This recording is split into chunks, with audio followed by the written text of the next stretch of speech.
teman-temanku semuanya, dalam kehidupan ini ilmu setinggi apapun itu tidak berarti jika tidak dibarengi dengan akhlak dan adab yang baik.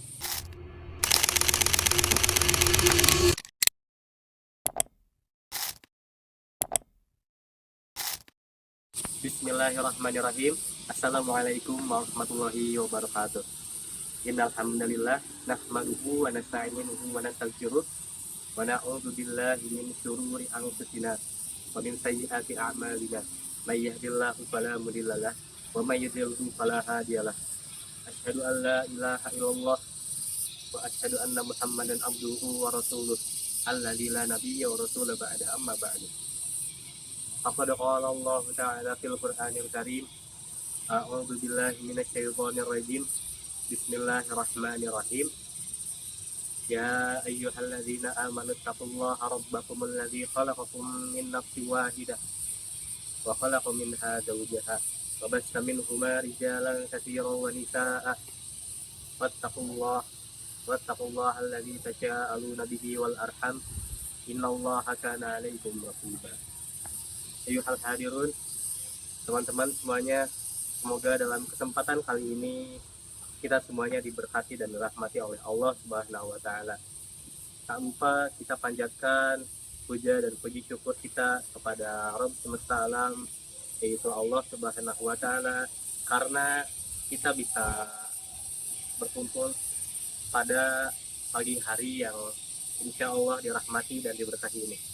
Salawat serta salam tak lupa kita curah limpahkan kepada Nabi Bana wa Nabiyana Muhammad Sallallahu Alaihi Wasallam, kepada keluarganya, kepada para sahabatnya, kepada para tabi'in-tabi'innya, hingga kepada para umatnya hingga akhir zaman nanti. Nah, teman-teman semuanya, di sini saya akan sedikit membahas tentang pentingnya akhlak, adab, dan etika dalam kehidupan sehari-hari. Nah, sahabatku, teman-temanku semuanya, dalam kehidupan ini ilmu setinggi apapun itu tidak berarti jika tidak dibarengi dengan akhlak dan adab yang baik. Rasulullah Shallallahu Alaihi Wasallam juga diutus bukan sebagai sekedar penerima wahyu, akan tetapi diutus sebagai suri teladan bagi para umatnya dalam berakhlak dan beradab. Rasulullah Shallallahu Alaihi Wasallam pernah berkata dalam hadisnya, sesungguhnya aku diutus hanya untuk menyempurnakan akhlak yang mulia. Hadis riwayat Ahmad dari Abu Hurairah.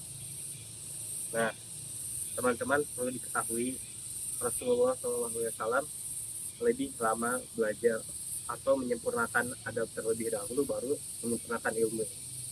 Nah, sebelum itu saya akan membahas definisi singkat dari adab, akhlak, dan karakter dalam kehidupan sehari-hari. Yang pertama adalah akhlak. Akhlak sendiri adalah sikap dan perilaku seseorang yang berasal dari hati yang bersih. Nah, ini tuh mencerminkan nilai-nilai kebaikan yang diajarkan oleh agama. Yang kedua ada adab. Adab sendiri adalah tata krama atau sopan santun dalam bertindak dan bersikap baik sesama, baik dalam berbicara maupun dalam bertingkah laku. Etika sendiri adalah aturan-aturan yang disepakati dalam masyarakat, baik itu tertulis maupun secara tidak tertulis, sebagai pedoman berperilaku yang baik dalam kehidupan sehari-hari. Sedangkan karakter adalah kumpulan nilai-nilai moral yang tertanam dari diri seseorang hingga menjadi identitas dirinya. Nah, keempat hal ini bukan hanya nilai-nilai yang diajarkan oleh agama, akan tetapi juga sebagai kunci utama dalam membentuk pribadi yang mulia, sukses dalam kehidupan sosial maupun dunia kerja, ataupun dalam menjalankan ibadah. Nah, sebagai rujukan, Allah Subhanahu wa taala berfirman dalam Quran surat Al-Qalam ayat 4 yang berbunyi, A'udzubillahi minasyaitonirrajim wa innaka la'ala khuluqin azim, yang artinya adalah dan sesungguhnya engkau benar-benar berbudi pekerti yang luhur.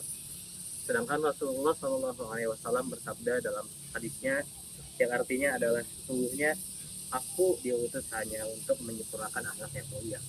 Hadis riwayat Ahmad dari Abu Hurairah. Nah, teman-teman pasti bertanya, bagaimana sih aplikasi akhlak, adab, dan etika dalam berperilaku kehidupan sehari-hari? Nah, jaga akhlak dan adab itu bisa dimulai dari hal yang sederhana, menghormati, seperti contohnya adalah menghormati guru, kemudian tepat waktu dalam segala hal, menjaga lisan yang baik sehingga tidak menyakiti perasaan orang lain, kemudian hingga berbuat jujur dalam bertindak. Nah, nilai-nilai ini menjadikan kita pribadi yang dihormati dan dipercaya, baik di kampus, di dunia kerja, maupun di masyarakat luas sendiri pun. Nah, teman-temanku semuanya, kemuliaan seseorang bukan hanya karena kepintaran otaknya saja, tetapi karena keluhuran akhlak dan adabnya yang baik, sehingga masyarakat akan memandangnya sebagai orang yang baik dan berbudi luhur. Nah, jadi mari kita jaga akhlak, adab, etika, dan karakter sebagai identitas sejati seorang muslim yang khas lah. Rasulullah SAW pernah berkata dalam suatu hadisnya yang artinya adalah sebaik-baiknya manusia adalah yang paling bermanfaat bagi orang lain. Nah, mungkin cukup sekian dari saya. Semoga paparan yang saya sampaikan ini dapat diaplikasikan dan bermanfaat bagi kita semua. Billahi taufik wal hidayah. Wassalamualaikum warahmatullahi wabarakatuh.